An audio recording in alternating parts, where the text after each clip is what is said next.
All right, guys, we're going to rock and roll here on the Jerry and Jerry Show shortly. Take a look at the screen for today's headlines. A lot to cover on the program. Yes, basketball season's over, and I understand folks are disappointed with how it finished, but 30 wins for the sixth time, only the sixth time in program history speaks for itself. And we're going to talk about a historic 30-win season on the broadcast today. Like and share the show. Like and share the show. Women's basketball is still alive in the Sweet 16. They have TCU on the docket. TCU's what, the Horned Frogs, Hootie? Yes. 9.5-point favorites, the Horned Frogs, as Virginia has shocked much of women's basketball with a victory against Georgia, with a victory against Iowa, escaping the play-in to now being the Cinderella of women's basketball. Kamora Johnson is just absolutely sensational. She's been a somewhat of a secret in women's basketball as an unknown commodity outside of maybe the ACC, and now she is in a lot of ways leading the highlight package for women's basketball on the national networks. Like and share the show. Judah Wickower, yours truly, Jerry Miller, J-Dubs. We live on the group. Fantastic. We're going to get rocking and rolling here in a matter of moments on the Jerry and Jerry Show, folks. We got them both up on Hootie's 2 pages. Gosh, Judah, you're just killing it today. I mean, it's only 10:18 in the morning, and he's already killing it right now. Thank you, Judah. Thank you, my friend. We can start the show when you are ready, my friend. Chandler Morris news today.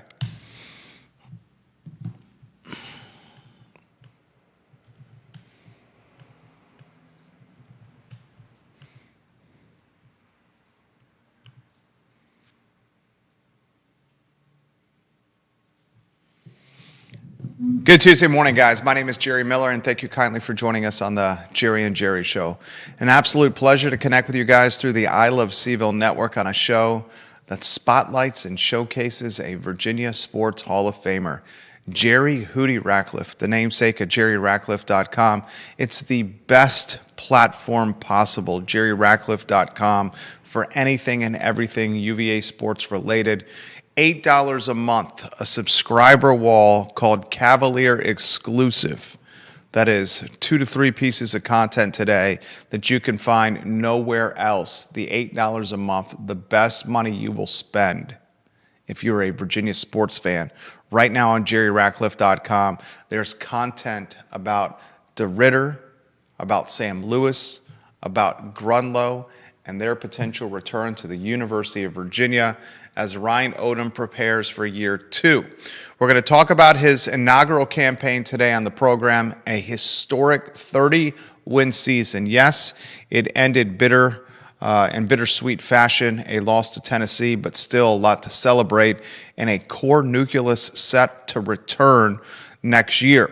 We have basketball to cover. We have women's hoops to cover. We have football to cover. Chandler Morris shocks Wahoo Nation, saying he is looking to return to the University of Virginia for a 7th season if he gets the green light in a court far, far away.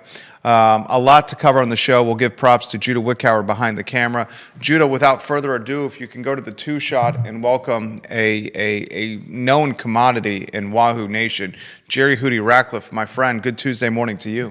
Good morning to you as well. It's nice to be back in Charlottesville after a whirlwind trip to Philly, and hopefully the weather's going to warm up now for a little while.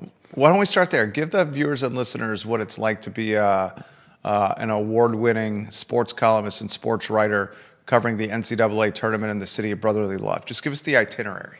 It's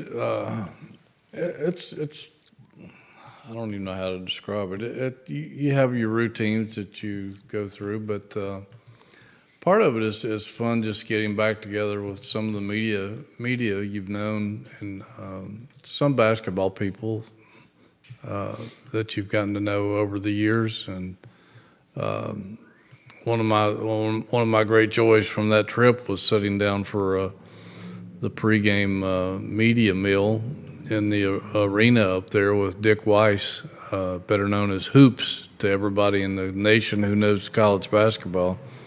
He's one of the greatest college basketball writers in history. Used to break every story in the book on basketball for the New York Daily News, and he's still cranking stuff out, and still one of the most respected basketball people in the nation. And when you're sitting at a table with Dick Weiss having a casual meal, anybody in that arena who is anybody in basketball drops by and kisses the ring because he's so well respected. Fran Dunphy and everybody was stopping by saying hi to Hoops. That's still one of the biggest joys to me is just the associations you've built through the years with some of the people, and but that and just the routine covering of the game and post game stuff, and then you try to crank out your story and get back to the hotel or hit the road, whichever is on your itinerary, and it can make for a long weekend or a long week depending on what tournament you're covering, but it's still fun.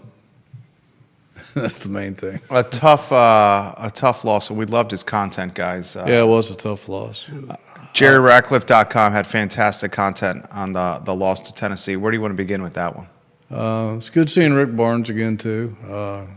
Got to know him a little bit when he was at Clemson, the Clemson coach. In fact, one of my former beat writers, a guy named Chris Wallace, who was a terrific golfer, he and I used to combine golf trips on our basketball journeys to cover Virginia, and we were down at Clemson. It was hard to find a place to play, and I interviewed Rick Barnes just before we got down there, and he says, well, you can play at my club. He says, just tell him Rick told you to put it on my tab.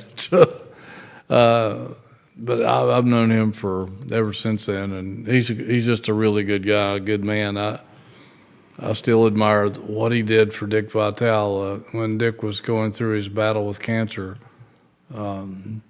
Rick Barnes sent him a personal note, personal prayer every day, every single day.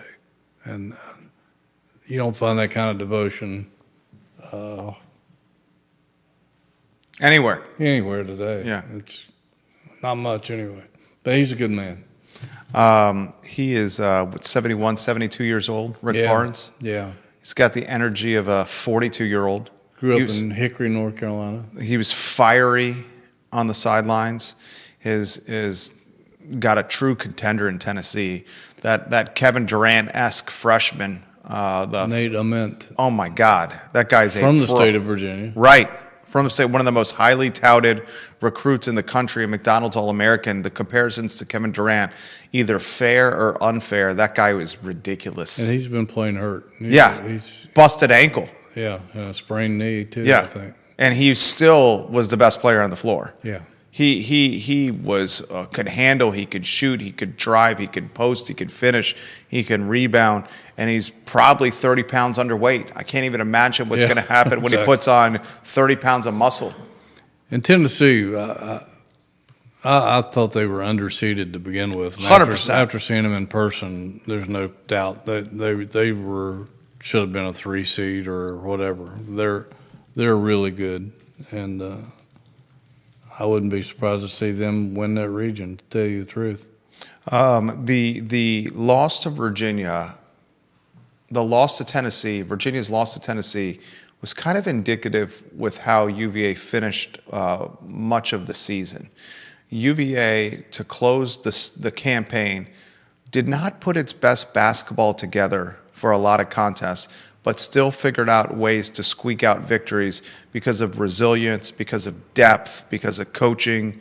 One guy or another comes out late. Against Tennessee, it just did not click from start to finish, and still they had an opportunity to win.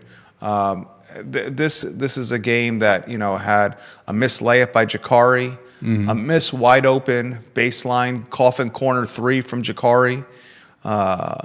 Hall, a tough inbound pass. And I understand we have the benefit of hindsight and Tuesday morning quarterbacking here. Not the best showing. We're going to talk the positive here in a matter of moments. What did you see went against Virginia's way against the Volunteers?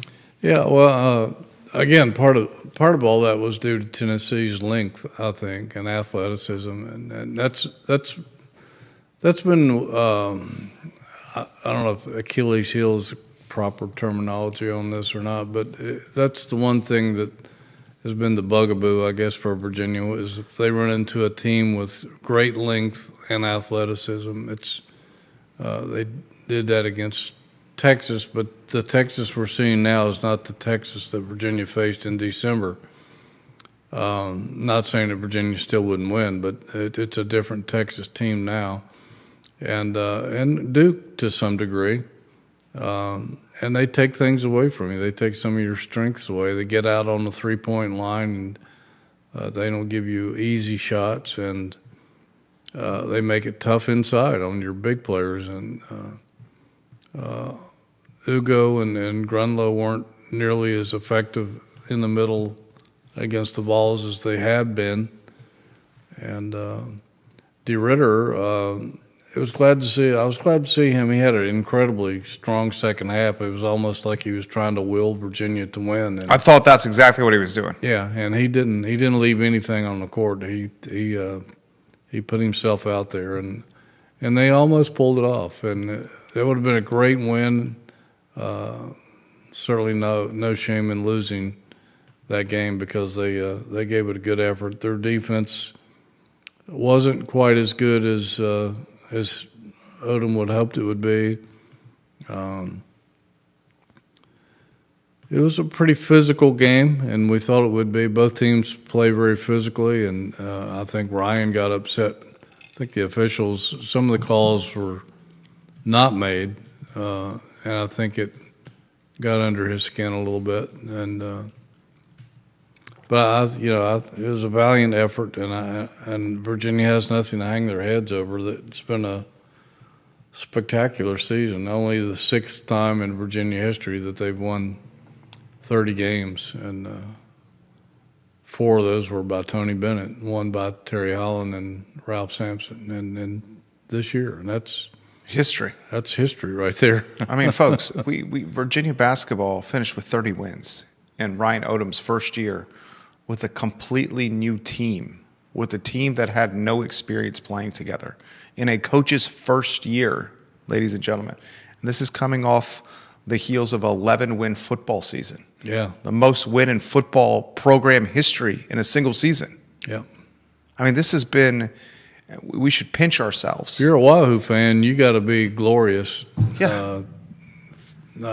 I mean, it's been a year to remember. This has been some of the best 7.5 months of Wahoo sports fandom. No question. And I hope people are enjoying it because Same. There's no guarantees you'll have another one like that anytime soon, even though there's a possibility, but they don't come that often. Right. I mean, you've been doing this for hell a lot longer than me. Like I say this on the show, my dad went to UVA. I've been watching UVA sports since I was knee-high to my dad. I mean, we're talking 40 years for me. Mm-hmm. And granted, all 40 years, you're not necessarily remembering or experiencing things when you were 5 or 6 like you're doing now as a father of 2 and are sharing the same memories with your 2 boys. Right. Now I have 2 boys that are knee-high to me going to games and doing what I did with my brother and I and my dad. But the last 7 months have been truly magic in our household. Like our boys have looked forward to Saturday football and what's basketball doing. Our oldest, he's just turned 8 this, goodness gracious, 4 days ago. He's probably starting loves the it. age where he really appreciates 100%. it and understands it. Yeah, 100%. You're exactly right. I mean, he's a father.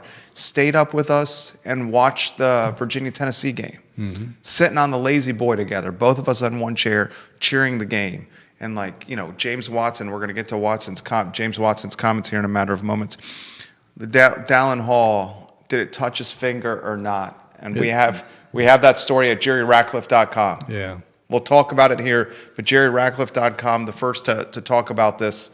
That's why you want to be a paying subscriber, $8 a month, the best content possible. My 8-year-old's like, it didn't touch him.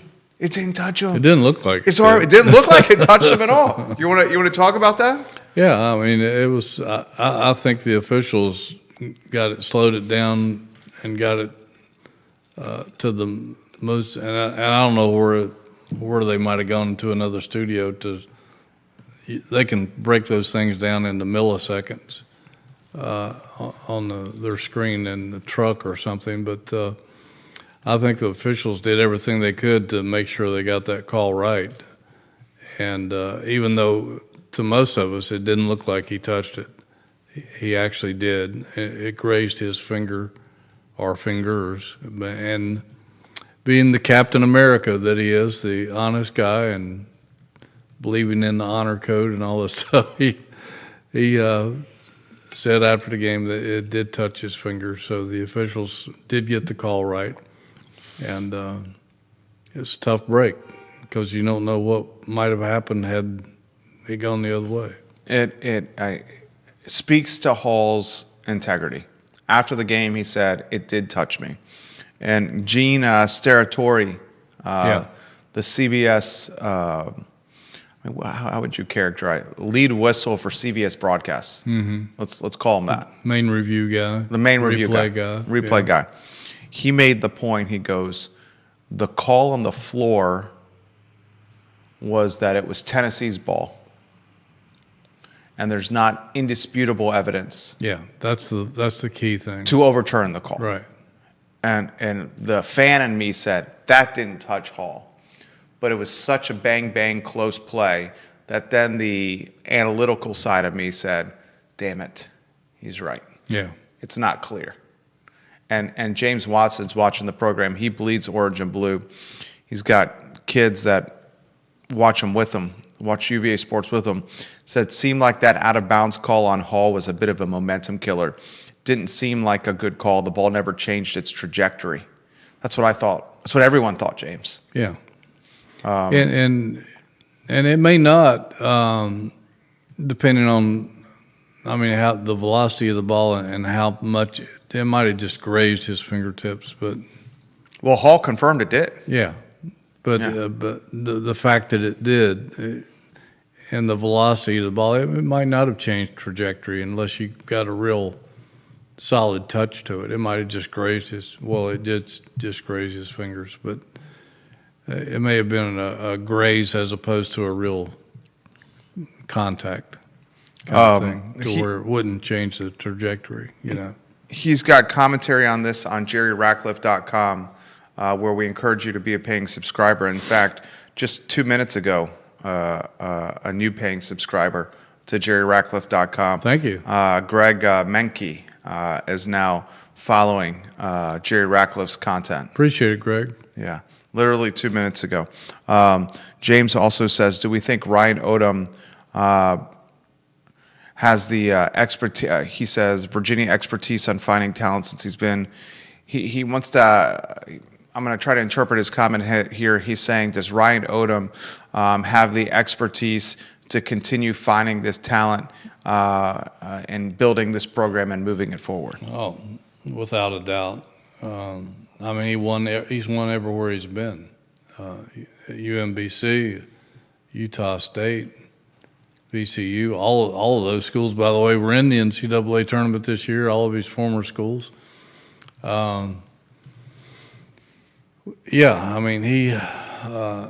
learned from one of the best recruiters who ever lived, in his father, Dave Odom, about how to mine talent and find it.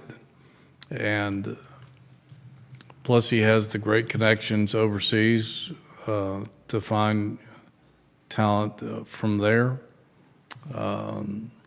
He's been doing that for a while. So without a doubt, he has the expertise to find talent. And not only can he do that now, but he has some Virginia history he can point to and say, look what we did this past year, just putting our first team together from scratch. We won 30 games. How many other teams in the country won 30 games? And so I don't think he would have too much trouble convincing people that he can bring them into his program and win. Well, and I hate to say this, and Renee Pettiford is watching North Carolina. We're going to get to your comments here, Renee. John Holt, Vanessa Parkhill, William McChesney, Jeremy Wilson in Eastern Tennessee. We got West Virginia on the feed, Pennsylvania on the feed, Kentucky, Georgia, North Carolina, the panhandle of Florida, so much of the Commonwealth watching the program right now. This the water cooler of content and conversation for anything Virginia sports related. We welcome Brad Birch now, 1 minute ago, as a paying subscriber of Jerry Ratcliffe. Thank you, Brad. Brad Appreciate Birch, you, brother. Welcome to the family, Brad Birch. $8 a month, guys, for the best content possible. Cup of coffee. It's a cup of coffee here.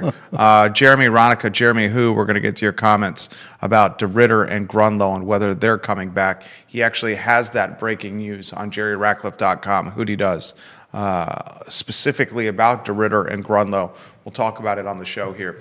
I'll throw this to you here. And I hate to say this, but it's also the facts.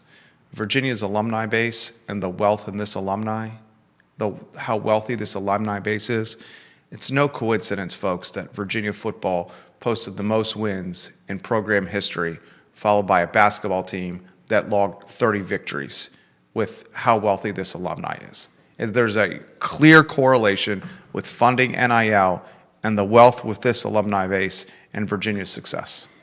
This is what happens when you go all in, when you buy in. And Virginia was reluctant to do so. They kind of put their toe in the water a couple of years ago and saw that, hey, there might be something to this. But again, that's a toe in the water, and that's nothing like being all in. And once they went all in, somebody said this a couple of years ago, that with Virginia's wealth from its alumni, if they want to be, they can be the New York Yankees of college sports. And we're seeing some evidence of that. I mean, first season is this. Yeah, I mean, this is the first full year of Virginia buying into the NIL, and you look and see, you can see the results. It's right there, smack dab in front of you. Most wins in a season in Virginia's football history, 120 years. Only the sixth 30-win season in college in Virginia basketball history. The other sports are blossoming. Virginia women's basketball, who's gotten some NIL. Sweet 16. They're in the Sweet 16. Swimming and diving. Swimming and diving is the biggest dynasty in swimming history. The baseball team's ranked in the top 10 in the country, and we know about the golf and tennis and lacrosse and softball and all that. They're all doing well, and so it's right there in front of you. And I know there's a lot of other schools, even in this conference, even in this state, that are very envious of what UVA has going for it. And the money keeps coming in. They just got a great gift, stories on our site this past week, $1 million for basketball and golf. So keep those funds rolling in. 100%. Amen, brother. Renee Pettiford's got comments. We love Renee. She's a super fan. Yep. Renee, I appreciate your fandom. I appreciate what you're doing in the UVA sports groups with the screenshot and the content sharing. I sincerely mean this, Renee. I've never met you in person. Feel like I know you, Renee.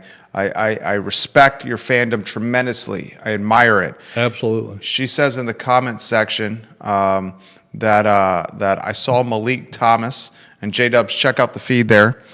She says, I saw Malik Thomas, his Instagram page, and he got a car with his NIL money. A car with his NIL money. I think a lot of those guys did. Yeah, a lot of them did. And she also says this, her late dad made her a UVA men's basketball fan. And she says she loves getting the emails from Hootie in her inbox. She must be a subscriber as well. Jeremy, who is watching the program, he said he ran into you at the ACC tournament. Yep, sure did. Jeremy Ronica. Yep. He says you're an absolute class act. Well, thank you. That's very kind. Appreciate it. He is a diehard Virginia fan, Jeremy. Oh, yeah, there's no question about it. We talked for a little while in one of the aisles up there, I think. He says that what's the scoop on DeRitter and Grunlow coming back? This is on jerryratcliffe.com for subscribers. Hootie, I think we can talk about it on the program. Yeah, I don't think there's any doubt that Grunlow will return. He revealed to us after the game, by the way, that he was playing with a fractured hand ever since the NC State game. They tried to kind of keep that hush-hush and played with the wrappings on it, but they didn't want to let people know that it was fractured to that point to where he really couldn't do much with it. I think it looked obvious for anyone that follows Virginia sports. Yeah, I don't think people knew it was to that degree, but that maybe it was just sore or something, but it was definitely fractured. And so I don't think there's ever been a doubt that he's going to return. And he has 3 years. Yeah. I mean, imagine this guy putting on 20 pounds of muscle between now and next season, folks. And then they've got the right guy in strength and conditioning, maybe the best in the country to do that. So, and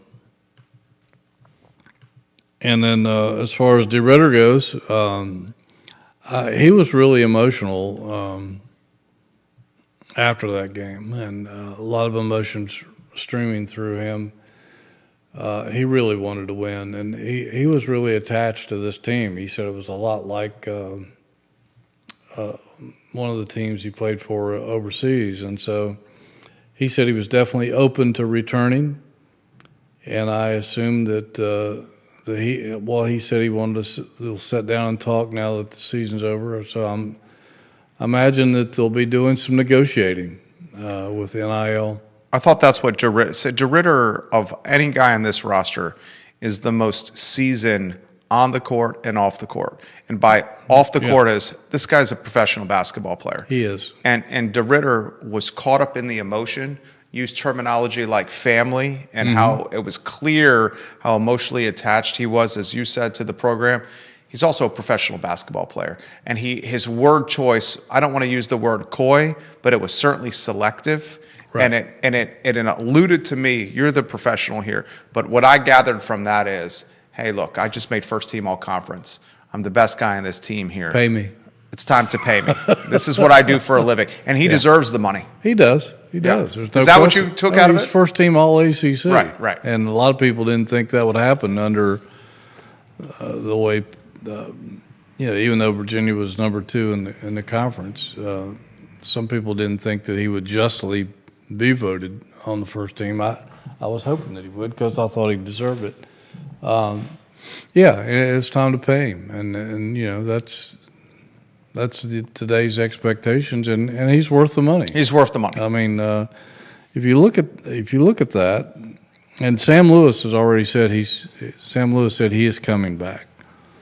So if you have Grunlow, Lewis, and DeRitter, that's 3 of your 5 starters returning, and Chance Mallory could have been the starter. So you have 4 starters coming back to form the nucleus of next year's team. And how many people in the country have essentially 4 starters returning of that ilk who won 30 games?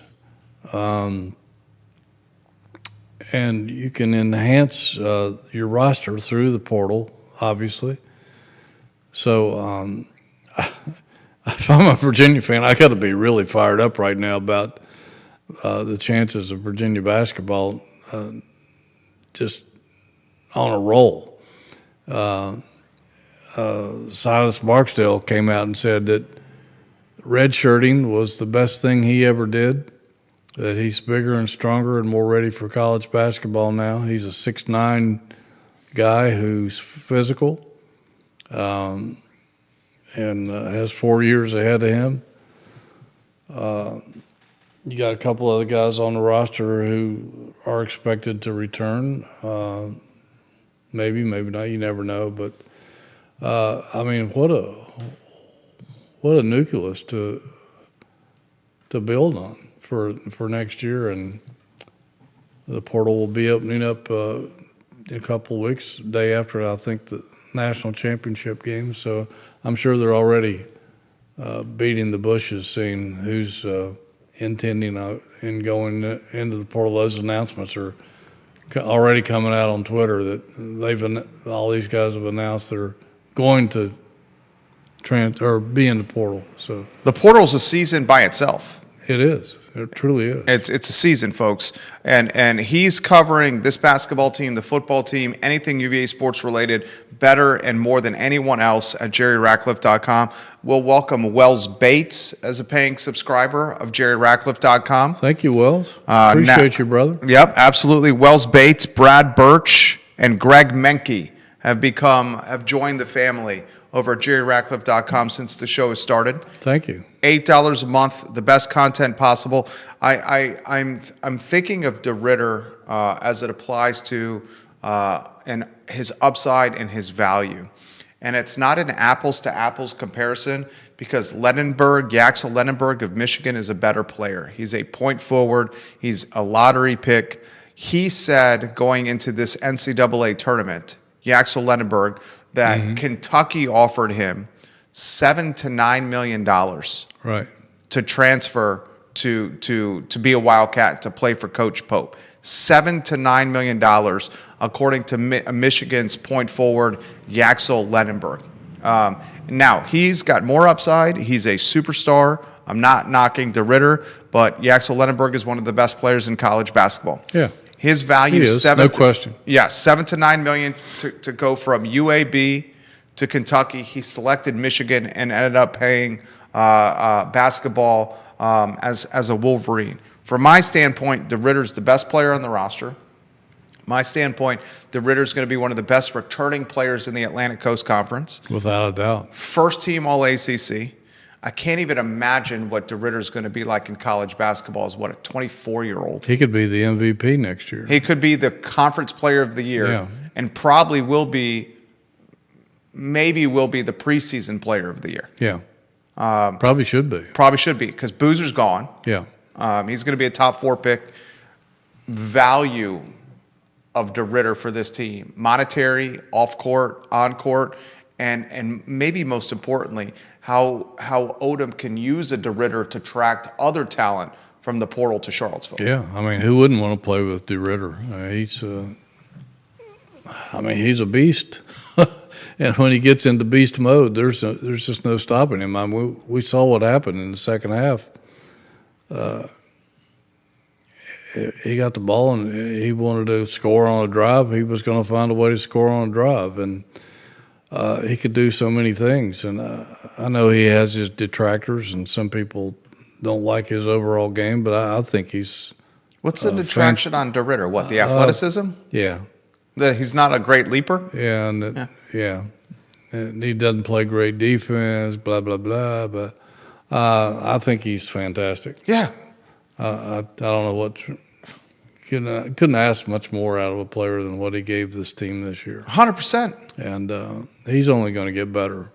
Yeah, I mean, I totally agree with everything you just said right there. And here's another thing. You want a scary thought? Imagine Chance playing 32 minutes a contest. Yeah. Exactly. 33 minutes a contest as the starting point guard and doesn't have to split 50% of the time. If you can play 30 minutes in that system, that's hard to do. Right. Talk to us about that. Yeah. Well, I think, in that championship game, I think 2 guys actually did play 30 minutes. DeRitter played 31 minutes, 27 seconds. And Dallin Hall played 30 minutes, 19 seconds.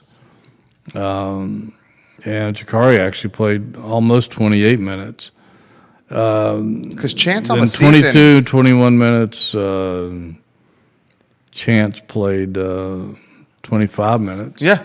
And I think he probably on the season averaged around 20 minutes a contest. Yeah, probably. Imagine 50% more production time. Yeah. Potential production time. Yeah, and it's hard to do in that system because it pushes you physically. Because not only are you working hard on the offensive end, but most of these guys are picking up people full court and pressing, especially the guards. and especially the guards. And so it's challenging, it's demanding, and you have to come out and get a breath every now and then. But I mean, it's his job next year, and woe be those who matched up with him one-on-one, because he's going to take their cheese. That's good. That's really good. What is the, do we know, there's so little about the NIL and compensation out there. Are they yearly contracts? Yes.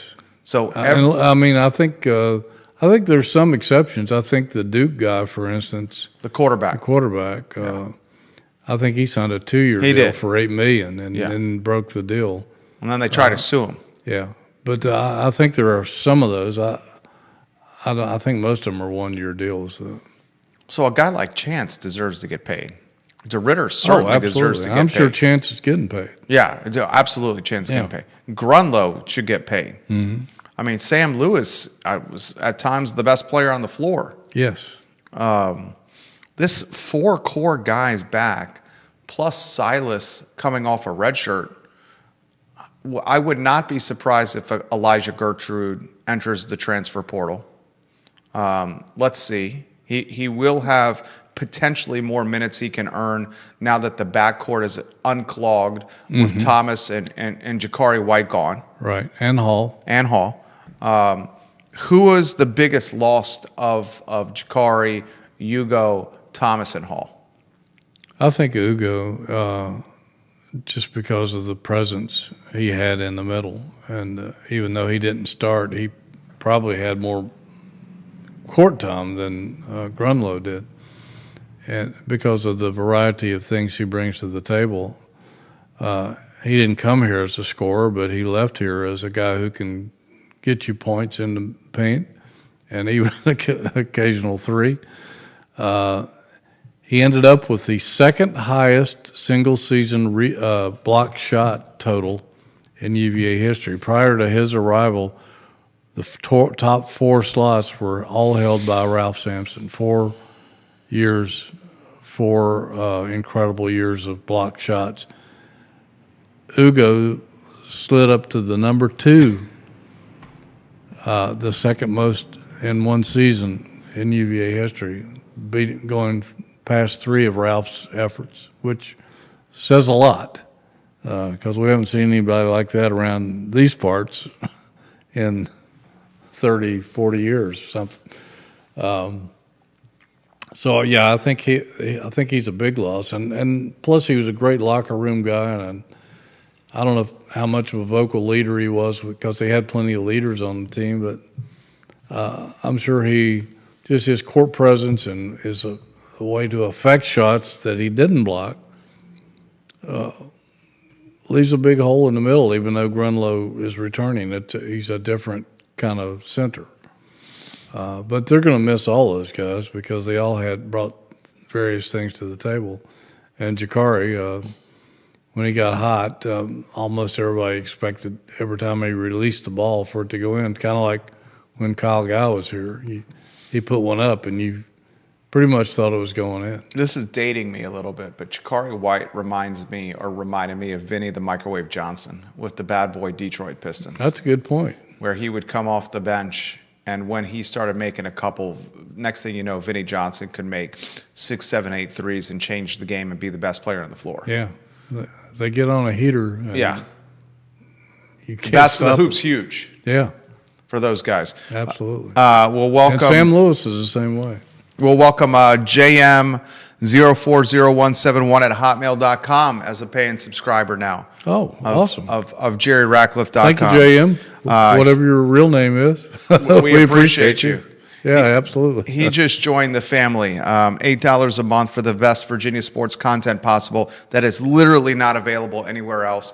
Commentary from Hall about touching the ball, and Chandler Morris, a Chandler Morris story, which we're going to get to, potentially returning he hopes for another year here in Charlottesville, which would, if that does happen, then good God, Tony Elliott has 3 starting quarterbacks in his quarterback room. I mean, it would be an abundance of riches. Yeah. Jinx, touch something red. You owe me a Coke there, Hootie. All right. Yeah. I'll buy you one. Yeah, an abundance of riches for Tony Elliott. We got a lot we still want to talk about. This one's coming from Jeremy Huey. He says he hopes Ryan Odom brings in a big that has an offensive presence in the paint. He felt like Virginia had fantastic rim protection, but lacked from time to time offensively at the 5 spot. What are your thoughts? Go through that again. I was kind of spacing when you said that. You were thinking about that soda over there, Scott German. We're gonna get to your comment here in a matter of moments as well. Jeremy, who would like to see with the transfer portal, right? A 5 come a center, yeah, that has offensive. I'm sure that they're going to look at that. Yeah, I mean, look how effective they were with those 2 guys this past season, and that means you got 40 minutes of a 7-footer in there or somebody of that size, and there's no drop off. And how many people can say that? You don't find that hardly anywhere in college basketball. Certain teams have it. I mean, Tennessee did, but yeah, I'm sure they're looking hard to find another physical presence kind of center instead of a stretch 5, which is more what Grunlow is, even though he's an excellent shot blocker too. But I think they would still like to have another really physical guy in the middle. And I guarantee they're beating the bushes right now looking for one of those. Well, and that's the point. Scott German, who's a fantastic writer. Scott German is one of the best people I know. He's watching the program. He leaves this comment. Odom and his staff did a fantastic job of recruiting the transfer portal in what was basically a few weeks. The staff has had all season to look at possible transfers. They could and may have a top 10 transfer portal class. He's exactly right. He's exactly right. I mean, who wouldn't want to be part of this? Yeah. I mean, look what Tony Bennett did to put this program back on the map, and had 4 30-win seasons, a national championship. Should have gone to the Final Four at least one other, if not 2 other times. Won ACC tournament titles. Then we had a little bit of a drop-off, and now they're back with a 30-win season almost overnight. You got, like we said, essentially possibly 4 starters returning. A boatload of money, fantastic facilities, a rabid fan base, yeah, quality of life. I mean, what more could you ask for? You got ESPN TV contract, a coaching staff that the players love, players coach, a players coach, a guy that likes to play depth and a lot of guys. Yeah, I mean, it's not like you're going to come here and sit on the bench. Yeah, a point guard and chance that can penetrate and kick and dish and is unselfish. I mean, sign me up. I know. Let's go. If only we were 6'7" and could jump and had a jump shot. Exactly. Yeah, but we don't, and that's why we're here. Exactly. I think Scott German hit it right on the nail. I mean, they could easily have and I don't know how many people they want to sign. They've obviously lost 5 guys, but they could easily have a top 10 portal class. No question about it. The money's there. The availability's there. The playing time is there. What an opportunity for some guys looking to, they may have never played in the NCAA tournament before, and like some of these guys had not. So, wow. I think you're only doing yourself a favor if you sign with Ryan Odom. Amen, brother. Philip Dow of Scottsville watching the show. Vicky Harris watching the program. We've got folks watching as far as Utah on the feed. Wow, that's awesome. The first time Welcome, I've ever Utah. mentioned Utah on the program. Yeah. Holly Foster is watching in Henrico. She wants to talk about the women's team who just beat Iowa and Iowa City, now in the Sweet 16. The women's team is the Cinderella of March, folks. They are in the Sweet 16. They played TCU, the Horned Frogs. They are 9.5-point underdogs, but throw out the betting lines when you got Kamora Johnson on the roster. It's a Saturday 7:30 p.m. matchup on ESPN. How about the 22-11 Cinderella dancing women's basketball team, Hoots? You got to be happy for them. They've worked so hard to get where they are, and had some disappointments along the way. But that's all faded into the past now. They're the darlings of women's basketball right now. And we know what that felt like in the early 90s with Debbie Ryan and Tammy Reese, who, by the way, congratulations to Tammy. She's been a friend ever since she was here. I kept up with her all these years. She was just named the new head coach at Florida yesterday. So she and Dawn Staley are going to be rivals now down in the SEC. But yeah, congratulations to Coach Mox and Mo Johnson and all the others. Fantastic pulling these out in overtimes. Great upsets, and more power to them. I hope they get in the Final Four. That would be great. It's important to reiterate, folks, it's no coincidence that football, the most wins in program history, basketball, 30 wins, women's basketball in the Sweet 16. Baseball just beat up Wake Forest, a top 25 team. Yeah, just had their way with them pretty much. Had their way with them. Tennis is one of the best programs in the country. Golf, one of the best programs in the country. A team I follow closely, squash, a top 10 program nationally. Women's UVA swimming. Is that 6 straight national champ? Yeah, 6 straight. 6? I mean, that's a dynasty. It is. The swimming experts in this country say it's the greatest dynasty in college swimming history. Unbelievable. And I mean, you're talking a dynasty that rivals UCLA basketball. And John Wooden, how many did he have in a row? I don't know off the top of my head. I'm not sure, but he had. I think he had 11 overall. 11 overall, right? And swimming's won 6 in a row. Yeah, that's amazing. Olympians, world records. They've got it all. The money is, and the activity. There's a saying in business, and activity breeds activity. Mm-hmm. That saying from business applies to college sports. Activity breeds activity. When they win and produce, more money comes in. Yeah. And I hate to say this, and frankly, I may be changing my tune as it applies to the NIL and this pay-for-play college sports, because it's clearly benefiting the University of Virginia, and it's clearly working against Virginia Tech, which makes me even more happy here. But as they win, Virginia is getting more donations coming in. I would think so. And I forget the guy's name, the guy that started Reddit.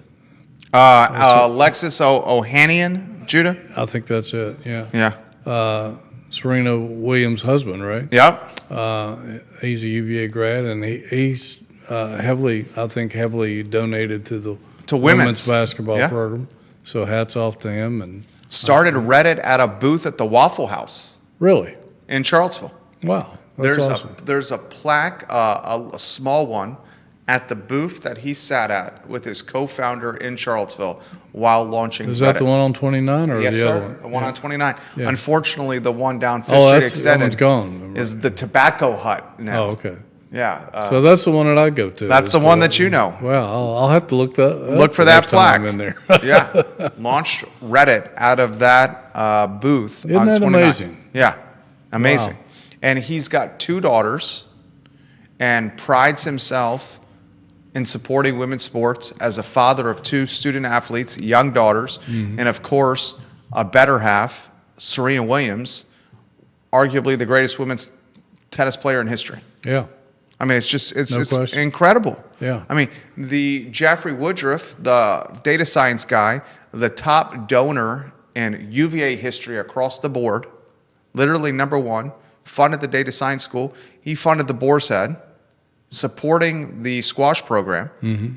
I mean, it's folks like this that make Virginia sports, prime time. Exactly. Goes all the way back to Carl Smith and some of those folks, who I knew Carl very well back in the day when he made at that time the largest gift in college sports history, and to redo Scott Stadium.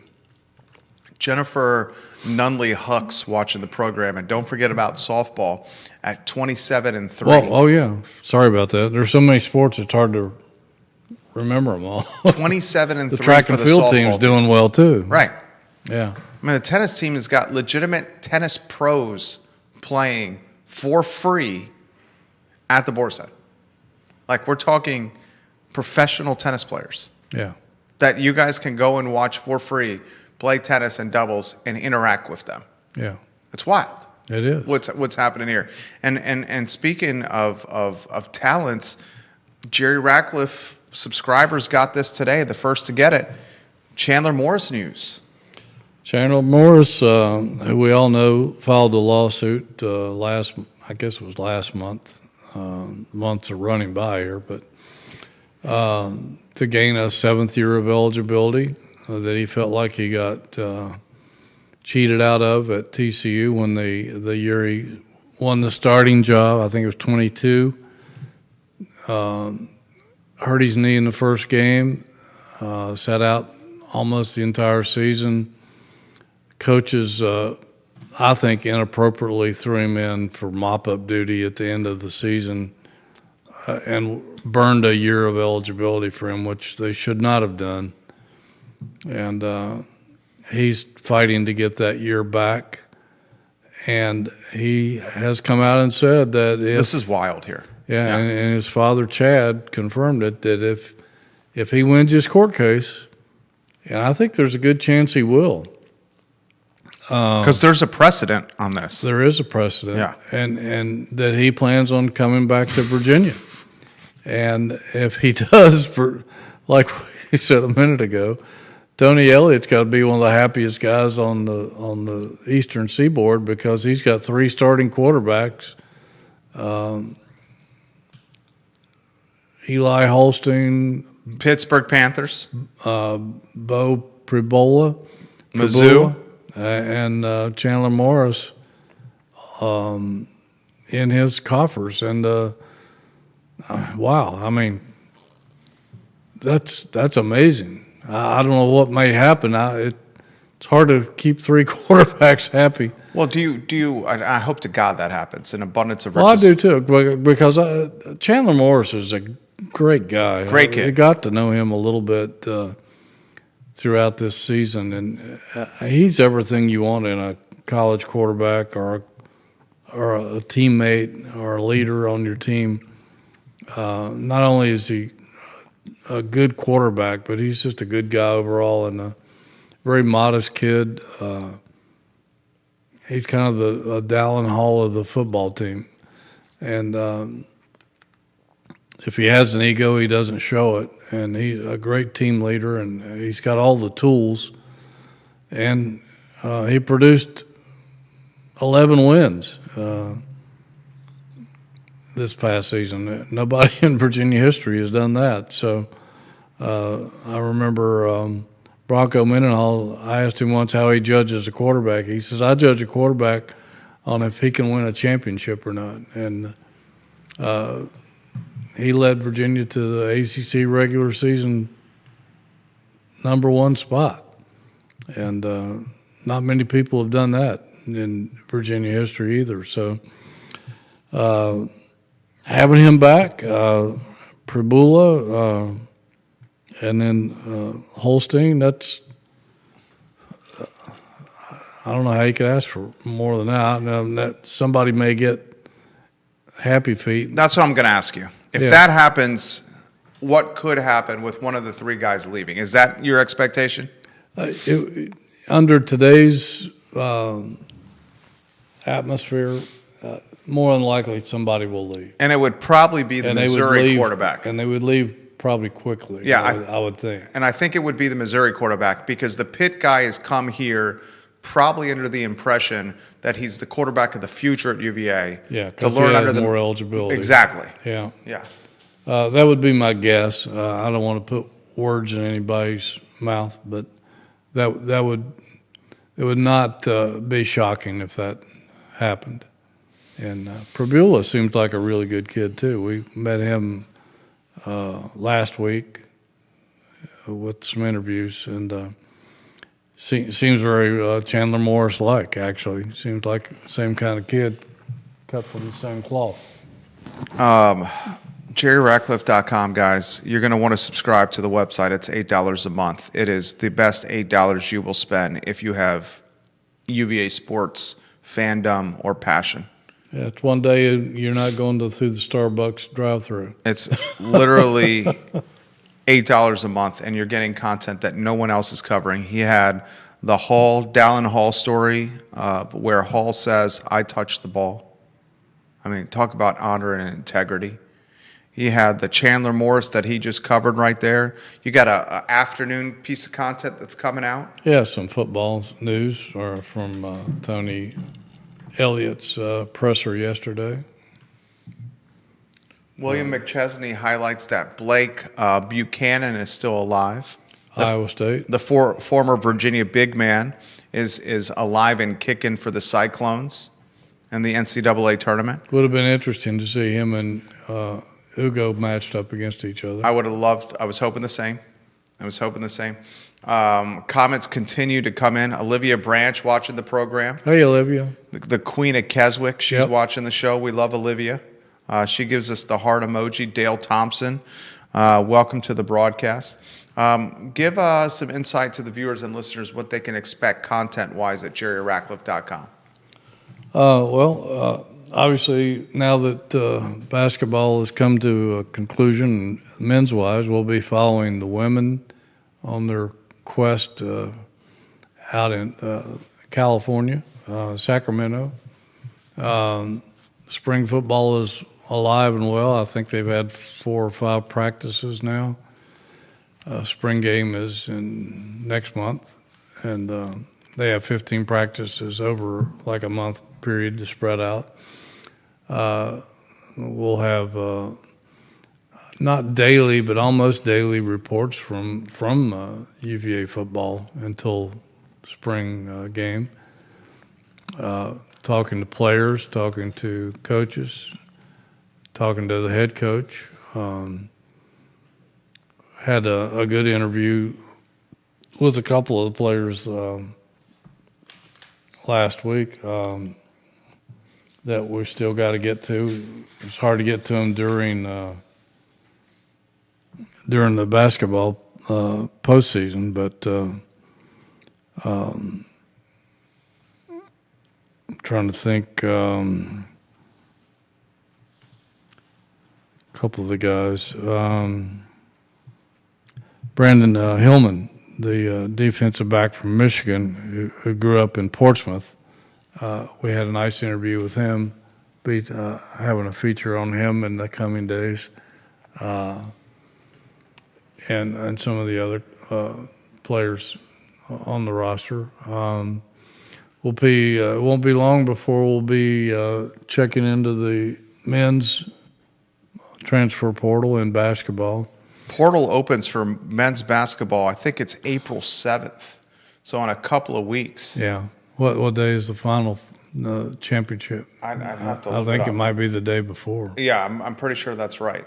So that, folks, when that portal opens, which I think is 2 weeks from now, that's a season of sports by itself. Yes, no question about it. And that is stuff that you are going to want to follow closely. And it's going to be even more wild than last year because the windows are shorter. As they call it, speed dating is going to be accelerated. I like that. they have little time to vet these guys. And that's why they try to do so much in advance. They try to get them in for a visit and hope that they don't leave. But we'll be covering all that significantly. And spring sports, obviously, the top 10 baseball team is tearing it up. They play Maryland in Fredericksburg today. That's right. We'll be delving into baseball now that basketball has wound down, and hitting on all the other spring sports and keeping our eye on UVA in general, because it's nowadays, even though the seasons may be over, the football and basketball for sure are year round. They never stop. There's always news coming out of those programs. 100%. 100%. Chad Wood in Crozet says, now I feel bad for crushing on Grunlow and knocking him because he didn't realize his wrist was fractured. Well, yeah. A lot of people didn't, and that was the intent. They didn't want people to know. But you knew something was wrong when he had that open jump shot against and he passed Duke on and it. Didn't take it. Well, in Tennessee, there was like a borderline scrum for a loose ball, a rebound under the hoop, and Grunlow wouldn't put his hand in there. Yeah. He was trying to get it with his left hand, and it was like, we follow this team. You follow this team as close as anyone in the world. Fortunately, I'm doing the show with you. I'm following this team really closely. It's very obvious, at least to me, that something was extremely seriously wrong with his hand. Yeah, it was. He couldn't catch the ball at times. He didn't want to shoot the ball. Yeah, Wide open jump shot. Yeah. It was tough. It was tough, and but he still blocked shots. And 100%. He still rebounded. Blocking shots with his left hand. Yeah, he's blocking it with his left hand. It was unbelievable. That one shot, they ran the guy down full court and blocked him from behind. That was very impressive. I mean, not many people could do that. Right. Grunlow, folks, could be one of the best big men in college basketball next year with 20 pounds of additional muscle and one or two new post moves while working on that three-point shot as a stretch five a little more. Watch out for that. Jeremy Wilson's watching on Eastern Tennessee. He would love if you would consider for him and for the readers of JerryRatcliffe.com content on Eli Hamrick and the quarterbacks. Yeah, we're hoping to we had an interview with Pribula last week. We're waiting for them to bring us Holstein. I imagine he'll pop up in the interview schedule over the next week or two. So yeah, we'll definitely have something on Eli. What a show! I mean, what a show! Viewers and listeners, JerryRatcliffe.com is who you subscribe, what you should be subscribing to if you want any Virginia sports content. I mean, I'm on it every day. He is churning content, and it is content you can't find anywhere else, especially in this news desert that is UVA Sports, where Lee Enterprises and some of these big box media content creators have chopped and whittled their writers down as if it was a number 2 pencil taking a standardized test. I mean, just a nub left that's out there, except for this man right here who is churning content, award-winning content, back with 50 years of history of covering this program. What a show today. I used to know every sports editor in the state, at every city. And now I couldn't tell you the sports editor of any newspaper in the entire state of Virginia. The only sports writers that I know. They've all been run off. They've been run off. The only sports writers that I know, you are number one. It's not even close. I know of David Teal. I know of Mike Barber, although Mike Barber's phenomenal.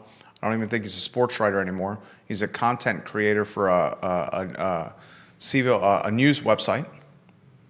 Outside of that, I couldn't tell you one. Yeah, and there used to be tons of us in this state. Some of the great sports sections on the East Coast used to be in the state of Virginia, and they've all been wiped out. It's frankly, it's sad. It is sad. I think I kind of went through the golden age of newspapers in terms of sports departments, and Wish I'd seen it coming a little earlier. Well, you know, hindsight's 2020. You're basically Exactly. saying, imagine if you had launched JerryRatcliffe.com 5 years earlier than you did. Yeah. Yeah, That would have been cool. Hindsight's 2020, and I Yeah. totally get that. My first job out of the University of Virginia was working for this guy when the newspaper was owned, and he went through a number of iterations, including probably the best one was the Worrell family, the best bosses. Yeah, the best publisher I ever worked for was a guy named Bill Kirkland, who hired me here, and was he was unbelievable. He was a huge sports fan. He was a Davidson grad and grew up in Durham. Was a Duke fan, but he also loved UVA sports, and he didn't care how much it cost to cover Virginia. He even sent me to Japan and Alaska and places like that to cover Virginia. He said, wherever Virginia's going to be, you're going to be. And that's the way it was. And he didn't care how much it cost as long as it was good for the readership.